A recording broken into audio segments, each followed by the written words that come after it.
This is a part of my story that I've wanted to share with y'all for quite some time, but have had such a hard time actually putting it into words because it is hands down the number one thing that I have struggled the most with my entire life.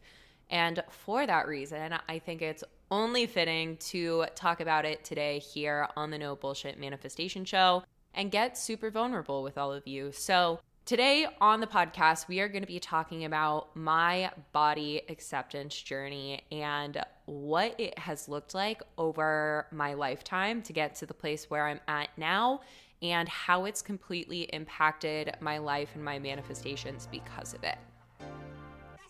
What's up, and welcome to the No Bullshit Manifestation Show, the podcast that demystifies all of the nonsense that surrounds manifestation and gives you a realistic view of what it's like to be on a personal, professional, and spiritual growth journey. I'm your host, Kat Kozad, manifestation and money mindset expert, and I'm so happy you're here. Let's fucking do this thing. For as far back as I can remember, my relationship to my body has been something that I have been challenged by.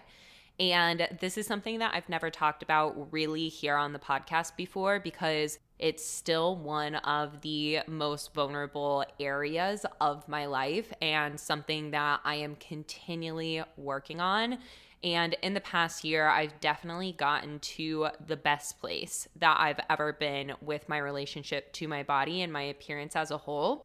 But I will say, and this is something we'll talk about in this podcast episode, I still find myself in moments being really hard on myself and judging myself so much, being hard on my body, not loving myself in the way that I wish that I would 100% of the time. And I know that this is something that so many people relate to because hands down, I feel like this is one of the things as a society that is not talked enough about, and also majority of people are struggling with in some sort of capacity. And for that reason, we're going to talk about all of it here today on the podcast. But with that being said, I just want to throw some trigger warnings out there at the beginning of this podcast episode because I know this is a very triggering topic for a lot of people. And specifically in this podcast episode, we are going to be talking about eating disorders and self-harm. So if those are topics that are triggering to you, definitely scoot over this podcast, find another one. There's tons of awesome episodes to listen to on the show. But to give you a little context, I want to take us way back into my story of what really triggered me feeling like I didn't like myself at a young age, and where I am at now today with my relationship to my body, my relationship to food, my relationship to all of the things, and just talk about some of the things that I've noticed in my body acceptance journey that have really amplified and really helped me manifest more of the things that I desire into my life. Because a lot of the times we think when it comes to manifestation that it's literally just about journaling or saying the affirmations or whatever it may be, but that's literally just the tip of the iceberg. That is the tiniest, teeniest fraction of what manifestation is actually about. And it's really about diving deeper into some of these other concepts and what may not seem like it is affecting your manifestations, but actually completely is. So to kick this podcast episode off, let's take it back to what I said at the beginning of this podcast, which is that as far back as I can remember, as far back as I have memory, I have had a challenging relationship with my body. And there's a lot of factors that play into this, a few major ones being the fact that growing up in my small town, I didn't look like anybody else. I didn't look like the girls my age. I was always the bigger one. I was the one who struggled to fit into her clothes, who was having to get a training bra before everybody else, who honestly just was bigger. And in addition to this, obesity runs in my dad's side of the family. And so growing up, there were a lot of concerns and a lot of weight around what I was putting into my mouth, how I was moving, what sort of exercise I was doing. And it just felt like a lot of pressure. It wasn't all the time, but there was definitely quite a few significant moments growing up that I can recall so clearly where I was being questioned or bullied or humiliated in some sort of way because of my relationship to food and my relationship to my body. And these were things that I know nobody meant to say with harm, but as a child, forming my perspective of the world and more importantly of myself and who I was and the value I could carry for myself, these comments and these experiences totally formed some really harsh perspectives and judgments of myself that led me to believe that I wasn't good enough, that I wasn't worthy, that it was wrong, that I looked the way that I did, and that I was the weight that I was. And as I continued into later years in my life, this manifested in me being bullied. I was bullied super severely growing up by lots of guys, usually at my school growing up. Some of them were my brother's friends, and they were fucking awful, literally calling me like a beached whale and literally trying to harm me because I couldn't run away from them because I was overweight. And comments being made that nobody was ever going to like me or nobody was even ever going to look at me if I looked the way that I did and I was as heavy as I was. So all of these experiences from being super young in my household, having the unnecessary comments that, again, were never meant to hurt me. They were never put in place to hurt me. And I think that that's something I actually want to like go on a quick tangent for and note on, because a lot of the times when people are doing healing work, they look back at the different experiences that have happened in their life and who had said them to them and what their parents have done, X, Y, and Z, and will be like, oh my God, I am so angry, or I hate this person, or fuck them, or whatever it may be. And absolutely have your time and space to like process those emotions and feel them if they're coming up for you. But the reality is that like majority of the time, the people that hurt us never meant to hurt us. They're human. And humans say shit and do shit all the time that they don't know is going to affect other people. So when my parents or people in my life said things about my appearance and said things about my weight and questioned the food that I was putting in my body and made these unnecessary comments, they weren't doing it to hurt me. They were doing it because they were concerned. They were trying to look out for me, and that was the best possible way that they thought that they could do that. Little did they know, and I've had this conversation with my parents multiple times, that some of the things that they did or we all did as a family would impact me in the way that it did, then they would have done things differently. Like literally, I remember a conversation with my mom probably like 3 years ago at this point, where I was telling her a lot of this stuff surrounding manifestation and the subconscious mind and whatnot. It was my mom and my dad, and we were standing in the kitchen, and I was explaining that the subconscious mind is formed between ages 0 to 7. And they're like, oh, fuck, that's when we thought it didn't matter. That's when we were still trying to get our shit together. We were still trying to figure it out as parents. And by the age of 7, like we felt like we had a little bit of a better grasp on it. But if the subconscious mind is primarily formed before that, then like, fuck, sorry, Kit Kat. Which I think is kind of funny, because I think there's a lot of like heavy weight in the world of manifestation, personal development, all of these different things. And it's like, fuck, we're human. Like we're human at the end of the day. So quick tangent just to say that all of these things that were said to me about my appearance, they were never said to hurt me from the people who loved me. They were by all of the stupid fucking boys from school. And if you're listening to this and you're a stupid fucking boy from my high school or middle school and you said something nasty to me, I hope you're doing well. But yeah, that's all I got on that. So from that point, as I continued to get older and had all of these comments that were said to me that like nobody's ever gonna like me, I'm never gonna get a boyfriend, I'm never gonna like be seen or good enough or XYZ if I don't lose the weight, then I developed an eating disorder. I started to starve myself.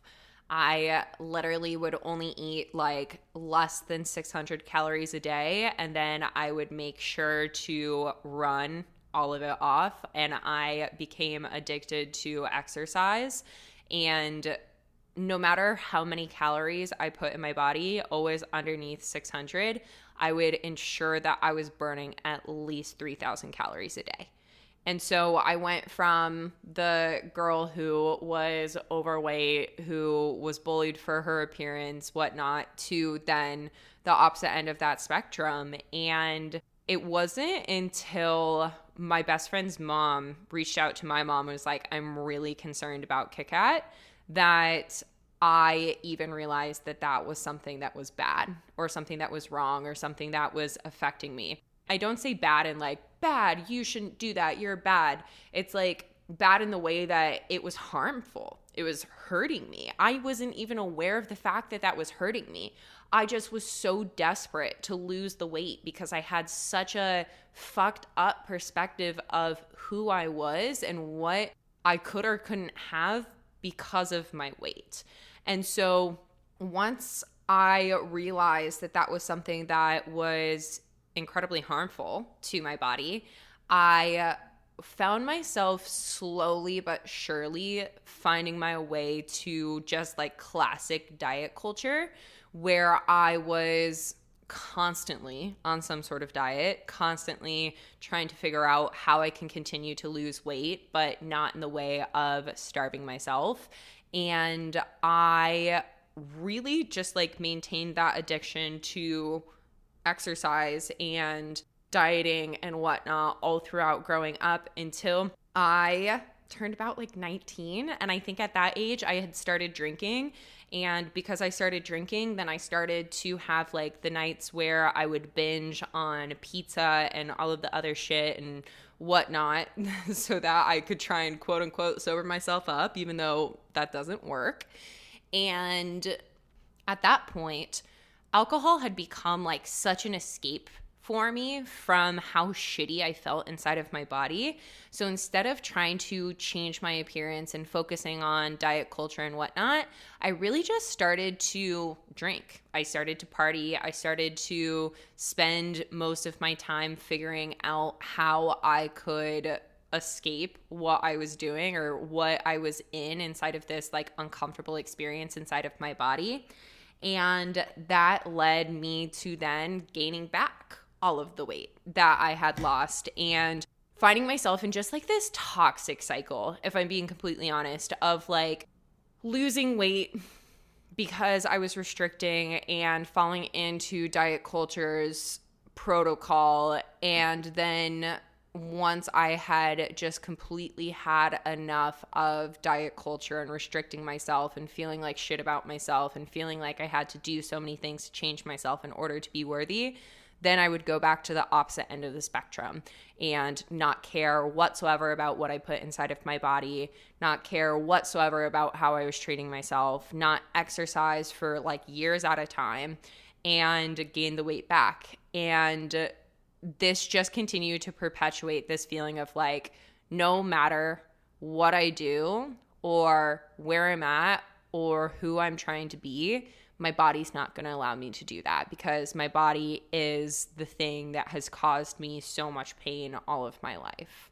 And so this impacted not only my relationship to myself and my body, but this impacted literally all areas of my life. And this is something in the world of manifestation that I don't think people understand, is that the thing that you are working on manifesting or you are healing or whatever it may be, it may not have direct correlation to everything else, or you may not think it has direct correlation to everything else, but it absolutely does. Because the way you do one thing is the way that you do all things. So the relationship that you have with yourself, the relationship that you have with your body, the relationship that you have with money, whatever it may be, is going to impact every single other area of your life because that's how the universal law of oneness works. Everything is connected to everything. Everything is connected to one. So for me, in this relationship to my body and the way that I was constantly struggling with it and feeling about it, it was impacting all of the other areas of my life. It was impacting my relationships, my work, my finances, so many different things. And once I had finally started to step into the world of manifestation and doing the healing work, I started to recognize this pattern, but it wasn't a pattern that I was willing to face yet. Because again, from growing up, from childhood, from all of the pain and the trauma that I had experienced due to my relationship with my body, it felt like the last fucking thing that I wanted to look at, if I'm being completely honest. It felt like something that if I could push it off as long and as far as I possibly could, then I would, because I didn't want to open up that dark closet. I didn't want to open that door and have to look on the inside of what was actually going on. I didn't want to expose my shadow and see what parts of myself still felt so completely unworthy and unlovable and unlikable due to my appearance. And over the past year, I'd say, like over the past year to year and a half, I've finally opened that dark closet. I finally opened that door, and I've finally started to expose the parts of my shadow that have been hanging out and really impacting the way in which things play out in my life due to my relationship with my body.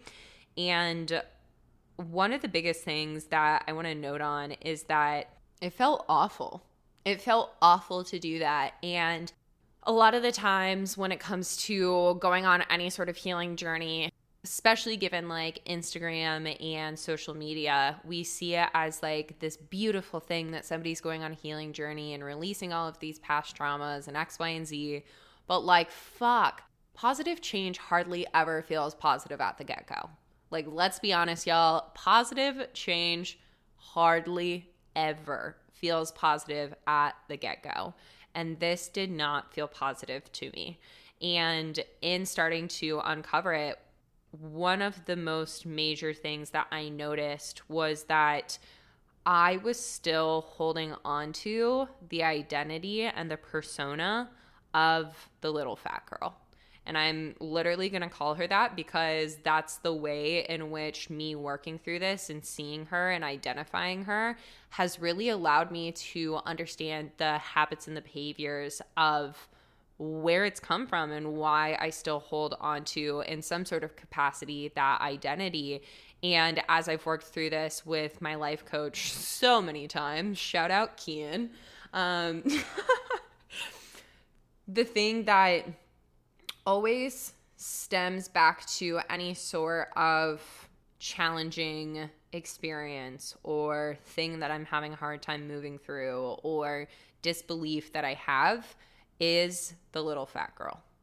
And with that, two things I want to say. One is that it's not all bad, because this inner little fat girl, she felt like she had to fight for her space in a room. She felt like she was not inherently worthy herself.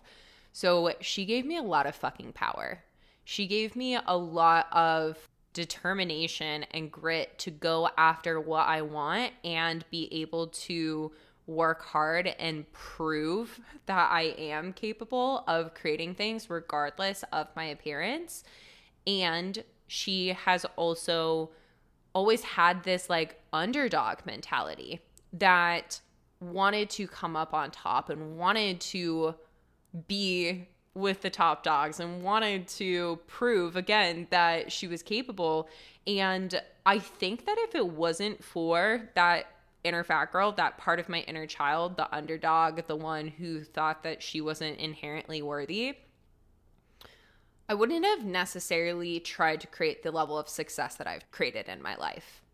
And this is definitely something that I don't think people will agree with me on. But again, in the world of healing, a lot of the times we're so focused on getting rid of all of our trauma because life trauma-free would be, quote unquote, so much better. But like a lot of the time, your trauma is actually your motivator. And I think that there is a time and space for you to be able to get rid of your trauma, heal from your trauma, remove all of that trauma, do somatics, whatever it may be. But a lot of the time, that trauma is actually helping motivate you in some sort of capacity. And my inner fat girl, she motivated the fuck out of me and allowed me to step into greater levels of success, create more money, all of these different things, so that I've now been able to create the space where I can actually finally heal and give her the acknowledgement and let her know that she's safe and that she doesn't have to identify as being the fat girl anymore. But I will say I'm so incredibly grateful for that part of myself because, again, I don't know if I would have been motivated to create the changes and have the success and manifest the things that I have in my life thus far if it wasn't for that trauma that I experienced.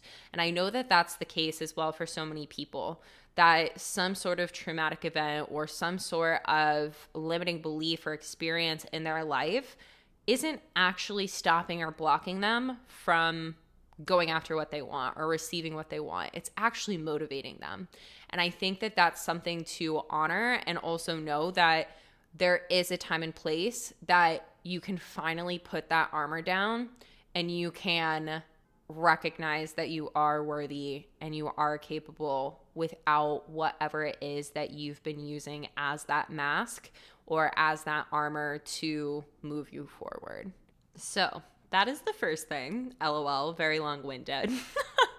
But second thing is that once I finally opened that dark, scary closet surrounding my body, my appearance, XYZ, all of the things we've talked about on this podcast episode, it actually gave me the opportunity to start to love and prioritize my body in a way that I never had before. Because if I hadn't have allowed myself to look at my shadow and the things that I didn't want to look at, I would have continued to play out those patterns over and over again and allowed my trauma to run the show for the rest of time and put me into some cycles, like I talked about earlier in the podcast episode, that are very harmful to my health.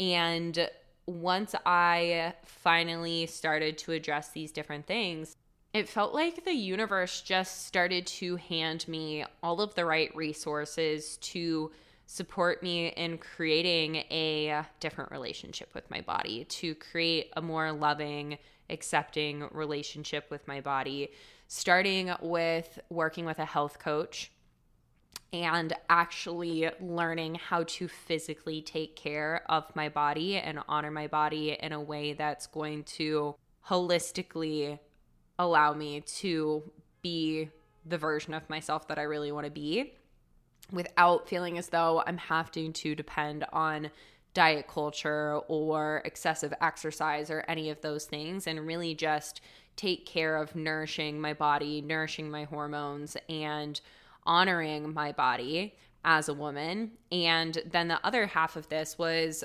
really connecting to my feminine energy, because the feminine lives in the body. The feminine exists in your body and you honoring your body. And I think in our world, we've become so disconnected from our bodies because of, one, social media, two, especially in America, hustle culture, girl bossing, like stepping up and making all of the success happen and whatnot in your life. And those things took me so far away from my body, really took me into my masculine energy and put me in the place where I was just so dissociated from my body majority of the time. And learning to connect back to my feminine energy and pay attention to my body's wants and needs and honor my body's wants and needs and do it even when it felt really fucking uncomfortable, because again, positive change hardly ever feels positive at the get-go. It usually feels really uncomfortable and foreign and like you want to run away from it because your brain isn't used to you doing something like that. But being able to learn about my feminine and step into my feminine and honor it even when it felt uncomfortable completely shifted the way in which I felt inside of my body and the way that I felt about myself as a whole, and has allowed me now to really come to the place that I'd say like 90% of the time, I feel really good about myself. I love myself. I can look in the mirror and be like, damn girl, you look good. I can show up and wear the clothes that I want to, which is definitely, like I'm saying, a work in progress, because literally just for the first time ever a few days ago, I wore a crop top in public, and it was so scary to walk outside in a crop top. But as soon as I did it, I felt very empowered, and like was having a conversation with one of my clients and friends the other day about how she wants to wear a sports bra when she works out instead of like the top that she's wearing now. And I remember the first time that I did that, the first time I wore a sports bra when I was working out and taking a run down the West Side Highway in New York. And it scared the living shit out of me. I was so self-conscious. I felt so uncomfortable, but I chose to take that step anyways. And now that's my every single day. I always work out in a sports bra. I always work out with just the sports bra and the leggings or the biker shorts or whatever it may be on the bottom. And that's such a massive sign of growth for me. And I am sharing all of this because I think that a lot of the times we put the people that we admire on a pedestal and we think that they're all healed, they have it all figured out. They're almost like untouchable. And the reality is like, I'm not one of those people. I still have my moments. I'm so human. Like, y'all, I'm so human. And you can be human. You can be the imperfect you. You can have a challenging or ongoing relationship with your body or whatever it may be that you've experienced in your life and still create the life that you desire for yourself. You do not have to be fully clear of all of your limiting beliefs and all of your traumas in order to manifest what you want into your life. You are capable here and now. You are capable where you're at in this position right now to start to create the change that you want. And know that, yes, like working on your limiting beliefs, clearing the trauma, all of those things, it's going to help you sustain your manifestations and help you get to the place where it feels quote unquote easier to manifest those things into your life. But it doesn't determine whether you're capable of it or not, because you are innately born with the power to manifest whatever it is that you want into your life. And you healing your relationship with your body or going on whatever journey you feel as though is necessary for you to connect back to your body, back to your feminine essence, back to a place where you feel like you're truly at home inside of your skin, as opposed to trying to crawl out of it or avoid it or uncomfortable in it or whatever it may be. That is going to completely change the way in which synchronicities and people and opportunities and abundance manifests into your life. And it's been so, so powerful for me. I can like, it's honestly, it's not crazy because like I teach this stuff, but it just feels magical, and it feels crazy sometimes that prioritizing your body, prioritizing my body in that way has literally just led me to some of the most incredible experiences that I've ever had, the most incredible people I've ever met, the most amazing manifestations I could have ever asked for. And it wasn't, like I said earlier in the podcast, because I wrote down in a journal, I want to do X, Y, and Z, or affirmed day in and day out that I want to manifest X, Y, and Z. No, it literally just came naturally because I decided to prioritize myself and sort through the past traumas that I've experienced with my relationship to my body and connected to my feminine and my truth inside of myself, and really said like, okay, enough is enough of feeling like shit inside of my own skin. I get to feel good, and by feeling good, other good things will come into my life. I always say this to my clients, but one of the rules or codes a lot of people like to say in the world of manifestation that I have set for myself, it's essentially just like a belief that you set for yourself because you manifest your beliefs into your life. I believe so deeply in the fact that when I honor my body, I manifest abundance into my life. So by choosing to honor my body, nourish my body, take care of my body, love on my body in whatever way that I can, that means that I'm attracting other good things into my life. That means that I'm attracting more abundance into my life. That means that I get to live a really fucking good life. And so I wanted to record this podcast episode with you. It's kind of all over the place, but I wanted to record this podcast episode with you to share my journey with my relationship to my body, because again, I know so many people have had a challenging relationship with their bodies or still have a challenging relationship with their body, and know that feeling good inside of your skin is possible for you. Feeling like you can love and accept yourself is possible for you. If I can get to this place where I feel confident and happy and comfortable in my skin 90% of the time, you can as well. If I can go through all of the shit that I've gone through growing up, then it's possible for you as well. And again, I just want to say this because I'm not 100% healed. I'm human. I'm always going to be human. I'm always going to show up and be vulnerable in my humanness. And you being human, you having insecurities, you having those things that you find challenging doesn't take you further away from your manifestations. It might actually bring you closer to them. So with that being said, I wanted to let y'all know, for anybody who has been excited or waiting for it, the Abundant AF Babe Academy, which is my signature online manifestation program designed to help you manifest more abundance, more money, more fulfillment, and more freedom into your life, is going to be opening again in just a few weeks. So if you haven't already and you're wanting to, get yourself on the wait list, because waitlist always gets first access to enrollment. Put yourself on the wait list so that you know when it is coming. Check out the webpage so that you can get all the details. If you have any specific questions about the academy, you can DM me on Instagram.